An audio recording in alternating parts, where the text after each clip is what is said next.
Hello and welcome to Crosstalk, where all things are considered. I'm Peter Lavelle. The population of Crimea votes to decide its legal right of self-determination. How did it come to this? Is it because of the Western-backed coup that has brought fascists to power, or NATO's relentless drive east? Is all of this a sideshow to undermine Russia's legitimate security interests?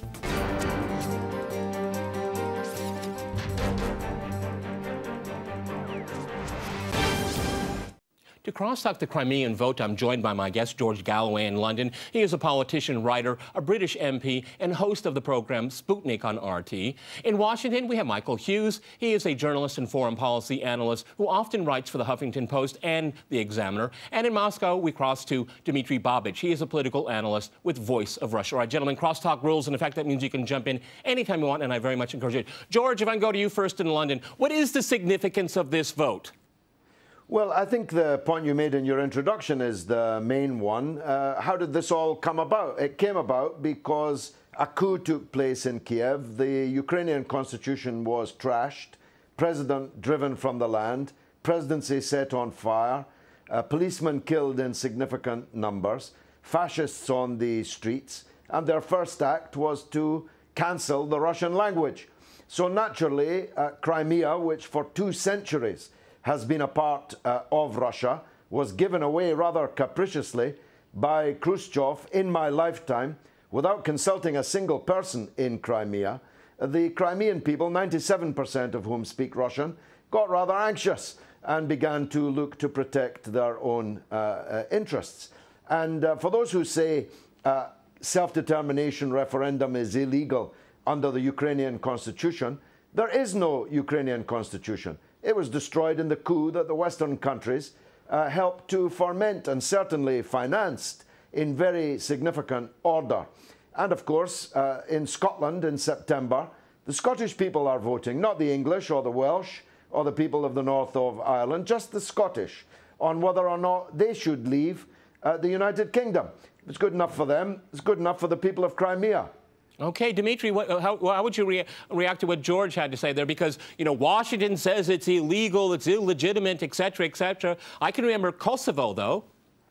Well, I would say that still it's a pretty risky move on Russia's side to support this referendum.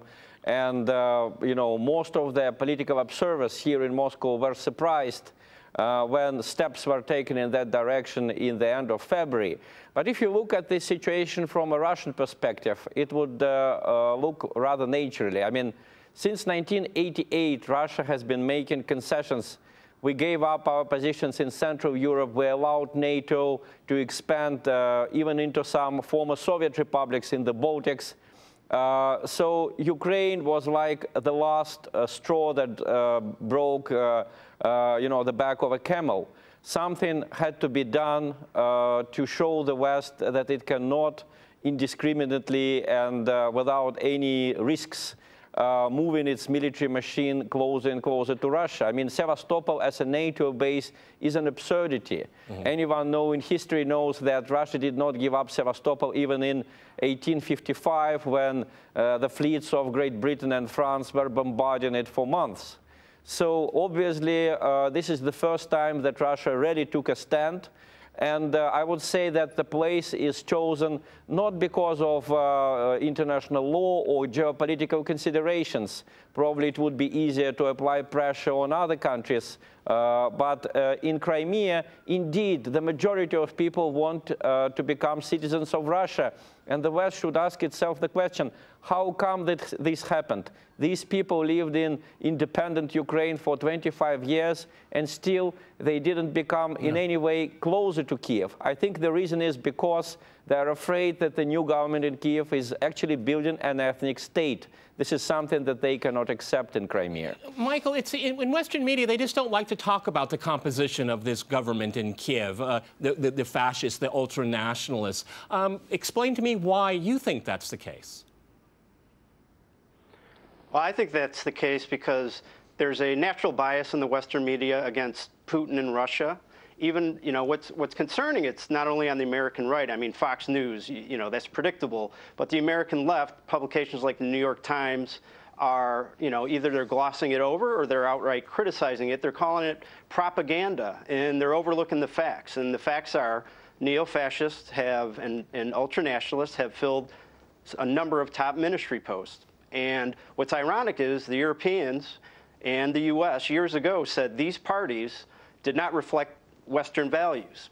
And now they're all about it. It's like yesterday they were our neo-fascists. Today, they're evil. Kind of like the Taliban were our terrorists before 9/11, and now they're evil. It's just amazing. It's just wherever the wind blows, that's what the U.S. position is. Whatever the U.S. says at the time, depending on the position, depending on their interests, that's what their stance is. So it's just remarkable. Like in my article, I say Google Ukraine and neo-fascist or neo-Nazi, and eventually you find an article. Like the State Department didn't have to do a lot of research, yet they categorically denied this in a statement, a top 10 list, kind of mocking Putin. And it is just it's egregious. It's kind of hard to believe that they would point blank just deny that ultranationalists are occupying the top posts. George, if I can go back to you in London, I think what's really quite remarkable from a Russian perspective is that there was an agreement on the 21st of February. It was a compromise. Everybody won something, and no one lost everything. And then the EU walked away from it, and we had Victoria Nuland's coup pulled off here. No wonder Russia doesn't trust these people. Well, quite. President Kennedy, God rest his soul, was ready to take the whole world to thermonuclear war to stop the then Soviet Union having missiles on Cuba, 90 miles away from the coast of Florida. Yet they imagine that Russia will accept the ever onward march of NATO. And everybody knows that the kind of regime we now have through the coup in Kiev, the next thing they would do after the IMF and the EU would be to invite NATO to the very borders of the Russian Federation. And anyone with any sense would know that a leader like Putin, who's nobody's pushover, everybody knows that, would ever accept that. So Russia is now attending to its absolutely legitimate security and economic concerns and the responsibilities that it has to ethnic Russian people. I mean, the United Kingdom sailed 7,000, 8,000, 9,000 miles to the South Atlantic to come to the aid of 2,300 of people who claim to be our compatriots and fought the Falklands War. How much more pressure is there on a Russian president to defend his compatriots on the very borders of the Russian state? Yeah. Dima, what about the south and east of Ukraine after this referendum in Crimea? What's your crystal ball say? Well, I hope that basically Crimea is a special case, and I see a lot of complications for Russia and for the West if unrest in the eastern parts of Ukraine becomes violent, and at a certain moment Russia will be forced to intervene. I think it's not in the interest of Ukraine, it's not in the interest of the West, it's not in the interest of Russia. And I hope that the government in Kiev has some wisdom, and they won't just arrest the leaders of popular movements there, because, okay, they arrested this so-called people's governor of Donetsk, but then he will be just replaced by some other enthusiast. So this is not the way to treat opposition, we know it. But the problem with the Kiev government, the West says, oh, they made a mistake canceling the status of Russian as a regional language. Oh, they made a mistake by taking the members of this Svoboda party into the government. Svoboda initially was called National Social Party of Ukraine. You understand that this is a euphemism for National Socialist Party of Ukraine. But I would say that this reminds me of Soviet mentality. They always said that Stalin made mistakes. The nature of Stalin was criminal. In the same way, I see a lot of people in Batькivщина, I see a lot of people in Udar who are also die-hard extremist nationalists. And this is the nature of this regime, to cancel the status of Russian language in the regions or to take ultra-nationalists into this government. This is no mistake. This is their character. Okay, Michael, let's focus on the State Department here. What were they thinking? What was Victoria Nuland thinking? That she's going to pull this off? I mean, it's really amateur behavior. I've never seen such amateur behavior in foreign policy in my lifetime. And I have to say, admittedly, I was a little shocked that, she did this. She used to, seem like a professional when she'd do the State Department press briefing. She always carefully, chose her words. And for her to do something so undiplomatic, but then again, her fingerprints were kind of on Benghazi as well. So, it's unbelievable. She's married to a neocon. That's got to be stated too. So maybe that's where her mindset is. And, some of her radical views came out. But it was disappointing, when you cover the State Department, and there was the press even respected her. And, it's just very, like you said, it's just mind-boggling. But, she's representing John Kerry's ideas. And I don't know what happened to Kerry over the past 10 years. He has Lindsey Graham coming up to him saying, hey, buddy, can I help you out? Go ahead, George, before we go to the break. Jump in, George, before we go to the break. Go ahead. Yeah, I mean, isn't she representing John McCain's ideas? I mean, the Obama administration hasn't had a firm hand on this. The pace has been set by McCain and by the neocons of the Bush era, and Nuland is one of those. She's got a dirty mouth, we know that, what she thinks of the European Union. We now know she was giving out $50 a day, which in Kiev is quite a bit of money per day, to the thugs on the street that destroyed the Ukrainian constitution. So I don't think we can exculpate the Obama administration from this. If this is what's going on under their watch, they're responsible. All right, gents, let me jump in here. We're going to go to a short break, and after that short break, we'll continue our discussion on Crimea. Stay with RT.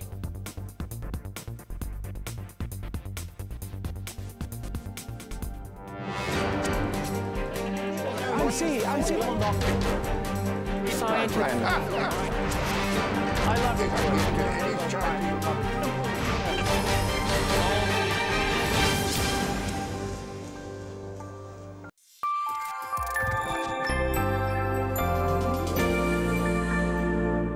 If we recall the very black and white approach that the European Union took to this issue in the beginning of the crisis, either you're with us or you're with Russia, was that a pragmatic path, a reasonable path to follow? I think it was a foolish approach on behalf of the European Union.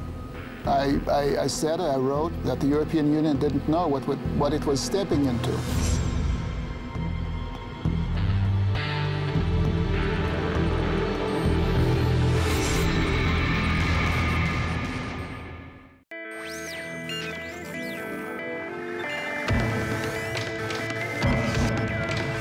Reporting from Tripoli, Syria, China, Germany, Korea, Amini Sinawe, and Washington. RT.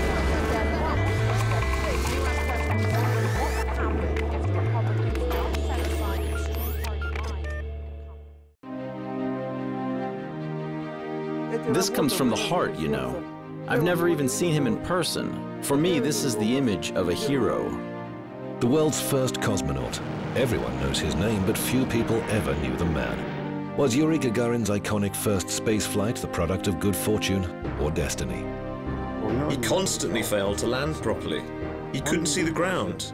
They started throwing punches at him. That was a turning point.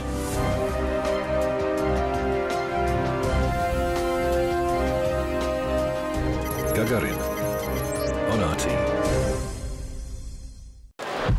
A worldwide investigation of the fishing industry reveals what's hidden in fish farms' waters. Today you have a pandemic because PD and ISA is spread all over Norway. It's the most toxic food you have in the whole world. Growing profit drowns out an official inquiry. Furthermore, health restrictions. I'm sorry, I don't know about that research program, so I can't say anything about that now. Who really knows what's inside the fillet of fish?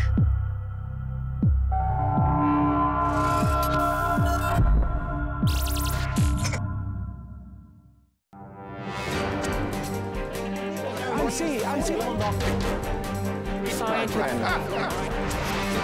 love it.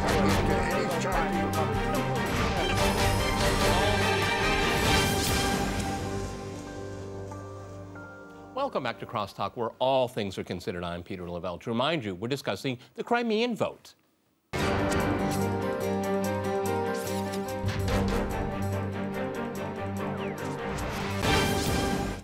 Okay, George, I'd go back to you in London. As we're all speaking here right now, the last votes are being counted. I think we can all rest assured that it's going to pass. So, what does Washington and Brussels and London and everybody else do tomorrow?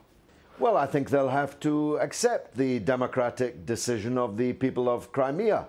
They're not going to go to war with Russia. The sanctions that they're talking about will boomerang very badly upon them and hurt their own economies, which, my goodness, are in a powerless condition. So they'll just have to accept it. And I think they'll be able to accept it. The main problem will be, as Dmitry said earlier, if the provocations of the right sector and Svoboda continue in the Ukraine against the overwhelmingly Russian-speaking people of the east of Ukraine, Russia will be forced to take other measures, and those other measures might take us into very dangerous waters indeed. So if I was in the Foreign Office behind me, who knows, maybe one day I'll get there. If I was in the Foreign Office behind me, I would take the decision to just bite my lip and accept that the gamble that they took in backing the coup in Kiev hasn't wholly come off, and that Crimea has to be put in the debit balance column. You know, Dima, again, you know, we see Washington fumbling all of the time, and Syria comes to mind here. I mean, what happens the next day? We've heard so much bluster out of media and Western politicians. McCain was mentioned here. I mean, can they eat their words? And if they will eat their words, how will they reflect upon their policies? Well, the problem is that the sanctions, when we talk about sanctions, those sanctions which can be imposed on Russia without any price to pay from the Western side, these sanctions have already been imposed long ago. Yeah. I mean, if we look at the main measures that the EU is going to take, first, it's going to cancel negotiations on the visa-free regime between Russia and the EU. I remind you that these negotiations were started on Putin's initiative back in 2003. They drag on for 10 years, and they will drag on for 30 or 40 years more.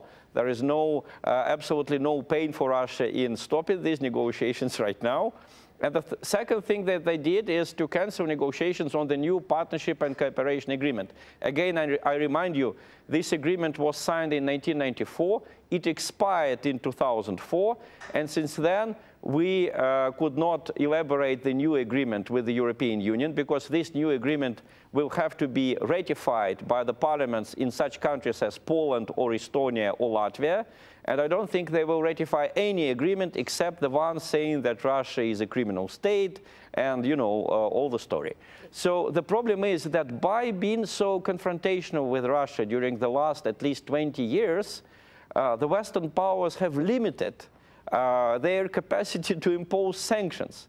What can they do? Okay, they can stop buying Russian oil and gas. That would be an economic disaster for the European Union. Or they can stop selling Russians, you know, the consumer goods, the luxury goods that they are selling now, and this will hit the European Union's budget. So by their own policies, they made themselves powerless now. This is what I want to say about the Western politicians. Michael, how do you reflect upon that? Because, you know, Monday morning is going to come around, and we've already heard from John Kerry that, you know, right after the referendum, we will make our big announcement. And from what Dima just said there's not any announcement's going to be, well, you know, an underestimation of what he probably has in his mind. Right. I think, you know, the Cold War is over. It's not as easy to isolate countries, especially great powers. I think, you know, they may have some leverage with, you know, from the business aspect, from the sanctions. You know, in this world today, both, you know, Russia depends on Europe, Europe depends on Russia, and Europe, you know, they could hurt Russia in that regard with, you know, if they overdo it on sanctions. That may be a leverage point, but that would be stupid because they rely on Russian, you know, natural resources. So I think there has to be restraint. To start a sanctions war will lead to nowhere, and it will hurt. But there are some people like McCain that are willing to drive towards that. And I think, you know, it could cause some problems if all these, you know, if the elite and these business and these industry leaders in Russia start getting, you know, their visas revoked everywhere they go. That's going to be problematic, and that's going to make the whole situation even worse. So I think there needs to be restraint. Well, I think there's a lot of Go ahead, George. rhetoric. Go Hopefully. ahead. Go ahead, George in London. Jump in. Let me tell you that if they stop ultra-rich Russians coming to London to throw their platinum credit cards around Harrods and drive up the prices for ordinary people in London, and stop Russian boys enrolling at the elite college at Eton, that's a good thing, so far as most British people are concerned. Right. I only think that these guys will get pissed off at Putin. All right, let me jump in. Well, even if they do, I think Putin is pretty angry with them. After all, why shouldn't Russia's wealth be spent in the development of Russia rather than the development of the London property market or buying clubs in the English Premiership? Let them buy clubs in Russia. Well, that's what Vladimir Putin says here. Demon, let me go back to you here in Moscow. I think one interesting angle of this is that China has come out very much on Russia's side. And I always am irritated when Western politicians say the international community says, well, no, that's just NATO and their friends. But China is coming out and saying, look, you know, there are lines that you cannot cross here. And it's backing up Russia here. How is this changing the geopolitical order in your mind? Well, I must tell you that I heard from several Chinese friends of mine, they suddenly had the same impression about John Kerry's press conference that I had. I mean, the most recent press conference. And this impression was very positive. I mean, I understand that I sound strange, but it was very positive because for the first time in 15 years, we have heard from Mr. Kerry such words as legitimate Russian interests and multilateral approach, going to international organizations, observing international law. For 15 years, since the Yugoslav war in 1999, we haven't heard it from the United States. We only heard that the UN is outdated, international law is outdated, the United States is going to act unilaterally, Russia has no legitimate interest, China has no legitimate interest. So for the first time, the American Secretary of State speaks like a normal official in his situation. And Russia had to take this risky move. Russia had to basically, make this bold geopolitical step in order to make John Kerry speak like a normal human being. This is something that is going to be watched closely and appreciated in China, in India, probably even in Brazil. Okay, George, but it looks like the horse is already out the gate here because, again, Mr. Kerry can talk all he wants, but actions are very, very different here. Again, the United States is being, the spotlight is on the fact that it doesn't respect international law and when it deals with the sovereign rights of other countries. I mean, one of the interesting things is that we keep hearing from the White House is that Russia should respect the sovereignty of Ukraine. Well, the coup doesn't respect sovereignty in Ukraine. Look, I'm sitting 150 yards from the building that took a decision to invade and occupy country after country over the last decade. All those who mendaciously marched us into war and occupation around the world have no right to speak about anybody's infringement of anybody's national sovereignty. But in this case, it's especially absurd because, as you fleetingly referred, in Kosovo, which is a part of the Serbian state, the very same countries are doing everything that they can to separate Kosovo from Serbia and to accept its unilateral declaration of independence. And this all began with Tony Blair's Chicago speech, the Chicago Doctrine, where they basically trashed international law. They trashed the United Nations. They asserted their right to decide where and when to intervene, invade, occupy other people's countries. So I don't take seriously the political class of the Western countries or their media echo chamber. And President Putin hasn't fired a single shot in anger in Crimea. The Crimean people are putting an X on a piece of paper as we speak. What could be a more democratic, peaceful way of self-determining your own future than that? Okay, Michael, I'm almost convinced that Mr. Putin is going to irritate everyone in the West by not saying anything about the vote for a while here. Where's Obama's position right now? We have people like McCain. You know, he says McCain says about that Obama failed in Syria, he's failed in Ukraine. Is there going to be a backlash against Obama because he does? The perception is he's very weak. I think the perception is that he's weak, and sometimes people mistake that because he's judicious and deliberate in his thinking. And, I mean, maybe he's more like Putin in that regard. Maybe it seems like he doesn't like to make a lot of statements on this. And as George said earlier, and now I'm wondering, is his State Department kind of going rogue on him? Does Obama, I think his problem is you know, he's not controlling the State Department properly. He's not controlling the message, and it's hard to understand what he really thinks because he doesn't make a lot. He lets Kerry make all the statements, and you know, it sounds like they let Victoria run wild. So I think, you know, if he sat down in a back room, Obama would love to, you know, do some. I think he's a pragmatic liberal, so I think, you know, we're going to get, from him, he has to take control of the situation and kind of tone it down, rein in his State Department. I think that's the problem right now. There's a disconnect, I think. You know, he is deliberate, and that's what he gets, you know, he gets accused of dithering, you know, which is, no, he's thinking before he's acting. So, you know, that's the way I see it. All right, gents, fascinating discussion. We've run out of time. Many thanks to my guests in London, Washington, and in Moscow. And thanks to our viewers for watching us here at RT. See you next time. And remember, Crosstalk rules.